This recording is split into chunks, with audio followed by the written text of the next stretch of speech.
At least 11 people who spoke to CNN just minutes before getting arrested. Protests across the country started after the military overthrew the elected government in February. And since then, one advocacy group says more than 500 people have been killed, including children. The military cut off internet access, and no international journalist has been allowed into the country until now. CNN's Clarissa Ward is live for us in Myanmar with the permission of the military. They're escorting the team on the ground. Clarissa, explain why it's so important that you're there.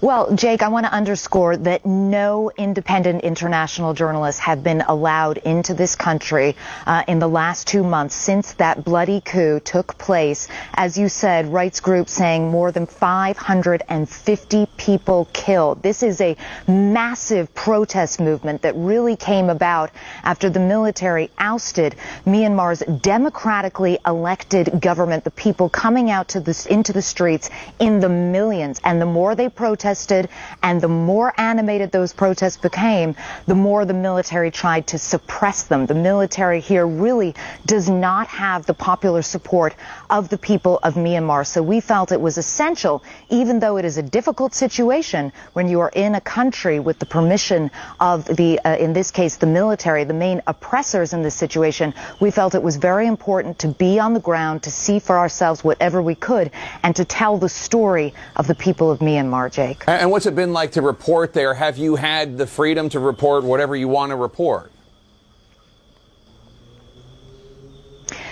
So we've had the freedom to report what we want to report. As you can tell right now, we're going live to you from here in Myanmar. We are, though, very controlled in terms of how we can move around, who we can talk to. I'm here in a military compound. We wanted to stay in a hotel, and we were told simply that that was not possible. Every single place we go to, we go with a huge amount of security. We have minders following our every move. They're constantly filming on their iPhones every conversation we have. And those conversations, by the way, are really limited because we haven't had a huge amount of access to ordinary people from Myanmar. And I just want to give you a little bit of a sense, if I can get this clip up, of what it's like trying to report here. Take a look. What's this poster here? We see "We support CRPH." Okay. With the three-finger salute. Okay. That's from people who are against the military. Is that saying that the people in this area are against the military? Yeah. Maybe not sure, because some demonstrators go around the Yangon and shouted demonstration. Can we maybe talk to some of the people? Can we ask them? Not sure, because this country is security. I'm not sure, because I just for interpretation. Your samples. Okay. I'm wondering, there's some people over there. Maybe we could go and talk to them. Oh, okay. So. The security forces told me we shouldn't stay for a long time here for our security. For our security. Yes. Gives you a sense of the intense level of security with us. 1, 2, 3, another 3 over there. 6 trucks full of soldiers accompanying our every move. And I talked there about that three-finger salute, the so-called Hunger Games salute. This gesture has become the symbol, really, of resistance against the military coup. And even when we were out on the streets with all that military people around us, with all those minders around us, people would come up at any available opportunity and flash that salute at our camera. They want the world to know what they are going through, and they want more people out there telling their story, Jake. Clarissa, why would the military let you in? Well, the military has its side of the story, too, and up until now, they've been largely tight-lipped about what that is. Essentially, what they want the world to know is that the protesters have become much more violent. The protesters are using Molotov cocktails. They're using slingshots, which, again, is no match for the assault rifles that the Myanmar military is using. But really, they're trying to cast the protest movement as a violent mob of anarchists that needs to be suppressed. They took us to a number of factories factories that had been burned down. They said that the protesters were responsible. The protesters say they were not responsible. But that's very much the narrative that they're hoping will take shape. The idea that somehow it's the protesters who are to blame for all the violence here. But when you're looking at the actual makeup of what's happening during these standoffs and these protests that are quickly turning into massacres, you can see that one side clearly has a huge advantage in terms of its arms, of its level of weaponry and funding, and there's simply no match, Jake. And Clarissa, you sat down with a senior member of the military leadership there in Myanmar. No other journalist has been able to do that. What did you ask him?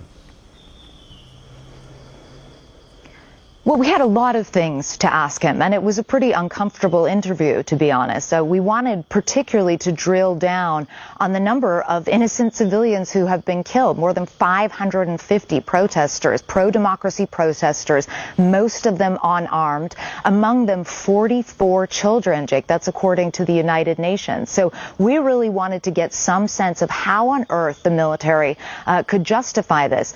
We went to him specifically at one point with a very specific piece of video that shows a young activist being killed in cold blood, to give him a sense to explain how on earth such a brutal killing could possibly be justified. Take a look.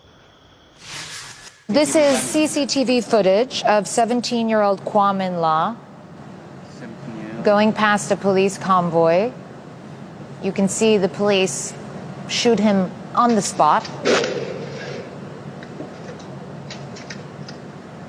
His autopsy later said that he suffered brain injury as a result of a cycling accident, which I think we can all see that's not a cycling accident.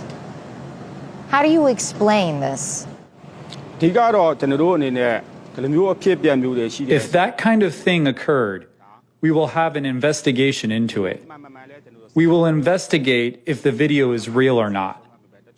There may be some videos which look suspicious, but our forces do not have any intention to shoot innocent people. We will investigate if it's real or not. We also pushed him hard on what the game plan is here. How can this violence possibly end, this awful cycle of violence, and when will the people get to have their voices heard?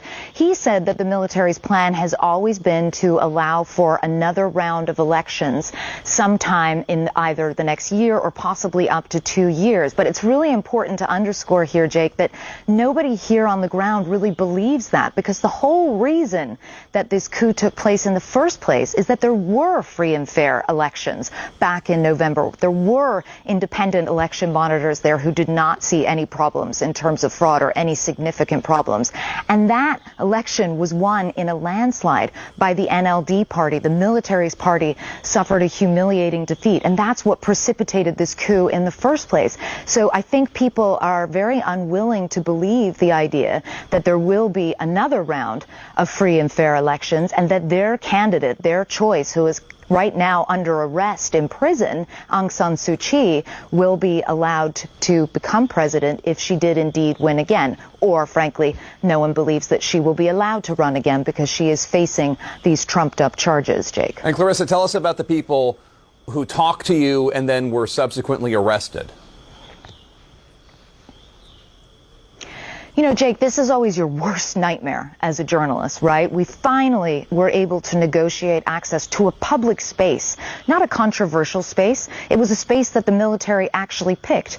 But the minute we got to this market and were just shooting video of people going about their daily business, once they saw their cameras and they knew that CNN was in town and they had been writing a lot about it on social media, a lot of people came up to us. They flashed that three-finger Hunger Games salute I told you about. They talked about wanting justice. They talked about wanting democracy. They talked about wanting freedom. More than that, so many of them talked about how frightened they are, Jake. Soldiers coming into their neighborhoods every single night, dragging dead bodies away. And what we found out was that shortly after this trip to the market, at least 8 people, by CNN's count, were arrested for the simple crime of just having spoken to us and said that they were afraid. We pushed the general really hard on that.